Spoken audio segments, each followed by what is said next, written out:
దేవుని కృపావర్త కొరకు ప్రతిదినము ఎదురు చూస్తూ ప్రార్థిస్తున్న మనమంతా కూడా ఈ దినమందు ప్రభు మనకు అనుగ్రహించిన వాగ్దానాన్ని జ్ఞాపం చేసుకుందాం. ఎఫెసీ 1:13 వాగ్దానం చేయబడిన ఆత్మ చేత ముద్రింపబడితిరి.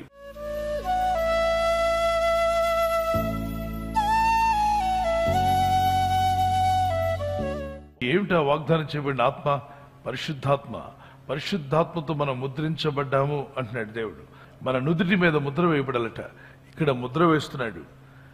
ఒకవైపున యాంటక్రైస్ట్, క్రీస్తు విరోధి కూడా, వాడు కూడా ముద్ర వేయడానికి కుతూహలంగా ఉన్నాడు. 666 తీసుకురావాలని ఒక బియ్యపు గింజంత సైజులో ప్రతి చేతుల్లోకి, ప్రతి మనిషి ఒక నుదుటి మీదకి ఇంజెక్షన్ చేయాలని. అది వ్యాక్సిన్ పేరుతో వస్తాడో దేనితో వస్తాడో తెలియదు, కానీ మొత్తానికి అన్ని సమకూడి ఆ కార్యక్రమానికే జరుగుతున్నట్టుగా ఉన్నాయి. అయితే దేవుని పిల్లలకు ముద్ర ఏంటి? దేవుని బిడ్డలైన దేవుని నమ్ముకున్న వారు, యేసుక్రీస్తును సురక్షణగా అంగీకరించిన మీకు, మీ కుటుంబాలకు దేవుడు తన ముద్ర వేస్తున్నాడు. ఆ ముద్ర మీ నుదుటి మీద ఉంటుందట.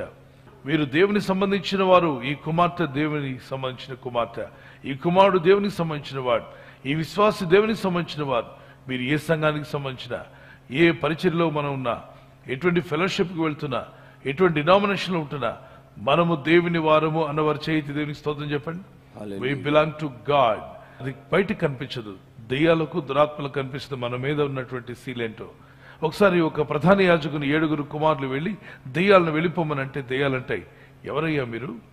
మీరెవరు మమ్మల్ని ఎలగొట్టడానికి? పౌలంటే మేము ఎరుగుదాం అంటే పౌలు నుదుటి మీద ఒక ముద్ర ఉందా? ఆ ముద్రను దురాత్మలు చూశాయా? అందుకే దెయ్యాలు అంటున్నాయి, పౌలు ఎవరో మేము ఎరుగుదాము, యేసు ఎవరో మేము ఎరుగుదాము, అయినా మీరొచ్చి మమ్మల్ని ఎలగొడతారేంటి అని దురాత్మ పట్టిన వాడు వాళ్ళ మీద ఎగిరి పడగా 5 గాయాలు తగిలి పారిపోయారు. మరొక 2 మరి వస్త్రాలు కూడా చింపేశాడట. అంటే దురాత్మలకి మన నుదుటి మీద ముద్ర ఉందా లేదా అని అవి గెస్ చేస్తున్నాయి, ముందుగానే చూస్తున్నాయి ఈ వ్యక్తి క్రీస్తు వాడా కాదా అని.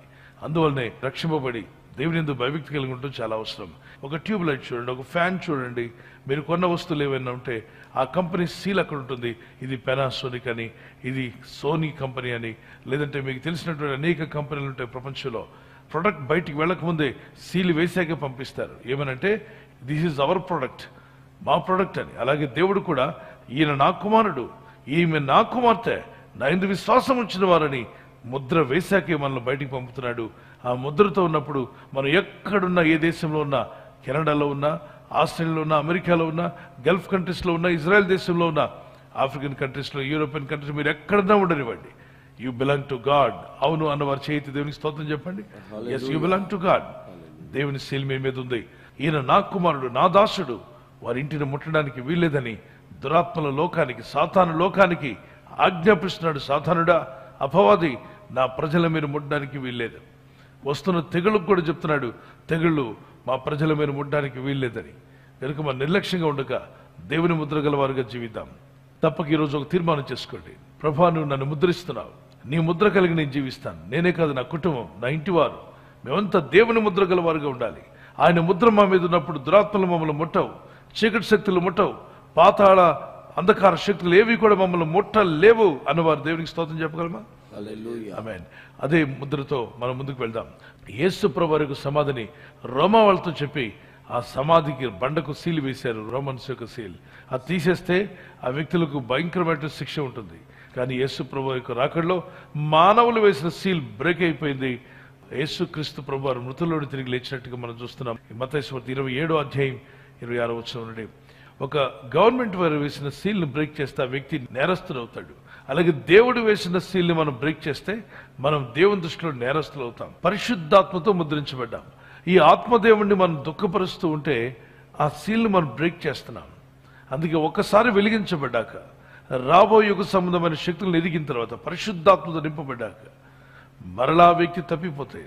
ఆ వ్యక్తి మరలా తిరిగి మారు మనసు పొందడం అసాధ్యము, చాలా కష్టము అన్నాడు. కాబట్టి మాటి మాటికి పరిశుద్ధాత్మతో ఆడుకునే వాళ్ళతో నేను చెప్తున్నాను, ఆత్మదేవునితో ఆటలాడకండి. మీ దేహం దేవుని ఆత్మకు ఆలయమే ఉంది. మీ దేహము పరిశుద్ధాత్మకు ఆలయంగా ఉండనివ్వండి, ఆశీర్వాదాలు తప్పక దేవుడిస్తాడు. ఆత్మదేవుడు మీ లోపల నుండి మాట్లాడతాడు. మీరు ఎవ్వరు లేకపోయినా, మీరు ఒంటరిగా ఉన్నా మీ లోపల ఏదో ఒక స్వరం వినిపిస్తూ ఉంటుంది, నా కుమారుడా భయపడకు, నా కుమార్తె భయపడకు, నేను నీకు తోడుగా ఉన్నాను. పరిస్థితుల్లాగా ఉంటాయి కానీ నువ్వు జయిస్తావు. శోధనలు రావచ్చు కానీ నువ్వు జయిస్తావు. ఆటంకాలు రావచ్చు, జయిస్తాను. శోధన, ఇబ్బందులు, శ్రమలు, కష్టాలు మీకు ఎదురవ్వచ్చు. జయిస్తాను, అన్ని విషయాల్లో జయిస్తాను. నువ్వు జయిస్తావు, భయపడకు, నేను నీకు తోడుగా ఉన్నాను, నేను నీకు జయమిస్తాను అని ఒక స్వరం మీ లోపల వినిపిస్తూనే ఉంటుంది. ప్రార్థించండి. ఆర్థిక ఇబ్బందులు, అప్పు బాధలు ఎన్నున్నా యేసు నామములో మీరు జయించుదురుగాక. కుటుంబ సమస్యలు, వ్యక్తిగత సమస్యలు, శత్రువులు మిమ్మల్ని ఇబ్బంది పెడుతున్నా, కోర్టు కేసుల వల్ల ఇబ్బంది పడుతున్నా, అనేక రకాలైన సమస్యలు మిమ్మల్ని ఇబ్బంది పెడుతున్నా, నేను ఒక మాట చెప్తున్నాను, you are sealed by God. దేవుని చేత ముద్రించబడిన వ్యక్తివి. నిన్ను ఎవరు ఏమీ చేయలేరు. అన్ని విధాలైన శోధనలు జయించుకుంటూ ముందుకు రావడానికి దేవుడు తన కృపను, దేవదూతల సహాయాన్ని మీకు ఖచ్చితంగా దయచేస్తాడు. కారణం, మీరు పరలోక కంపెనీకి చెందినవారు. You are the product of God.